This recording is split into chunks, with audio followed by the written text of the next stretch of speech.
Argentina ব্রাজিলের jersey পরে নামাজ পড়লে হবে কিনা? অনেকে আমাদের কাছে এই প্রশ্ন করে থাকেন যে হুজুর, যদি ব্রাজিলকে সাপোর্ট করি অথবা আর্জেন্টিনাকে সাপোর্ট করি তাহলে আমাদের ঈমান নষ্ট হবে কিনা? তাদের পতাকা যদি আমাদের বাসার ছাদে লাগাই ঈমান নষ্ট হবে কিনা?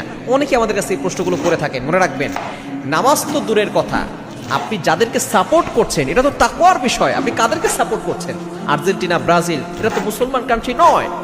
এরা শুধু মুসলমান কান্ট্রি নয়, বিষয়টা এমন নয়। তারা মুসলমানদের উপর নির্যাতন করছে। এই আর্জেন্টিনা, ব্রাজিল, ইহুদি খ্রিস্টানরাই তারা কিন্তু এই প্যালেস্টাইনে মুসলমানদের উপর নির্যাতন করছে। আমার মুসলিম ভাই বোনের উপরে তারা আক্রমণ করছে। নবী সাল্লাল্লাহু আলাইহি ওয়াসাল্লাম বলে দিয়েছেন, মান তাশাব্বাহা বিকওমিন ফাহুয়া মিনহুম, the person with whom he is in love with him. যার সাথে যার মহব্বত তার সাথে তার কিয়ামত। আর আপনি তাদেরকে মহব্বত করছেন, আপনি তাদেরকে ভালোবাসছেন, এজন্য অবশ্যই সতর্ক থাকতে হবে আপনি কাদেরকে ভালোবাসছেন।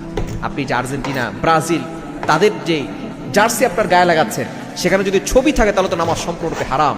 ছবি থাকলে এখন তারা বাল দেবতাকে প্রমোট করছে। তারা শয়তানের আকৃতি বাল দেবতাকে নতুন জার্সিতে, ব্রাজিলের নতুন জার্সিতে সেখানে বাল দেবতাকে তারা প্রমোট করছে জার্সির মাধ্যমে। আর আমরা তাদেরকে সাপোর্ট করছি। এই বাল দেবতার ব্যাপারে আল্লাহ তাআলা আয়াত নাযিল করে দিয়েছেন।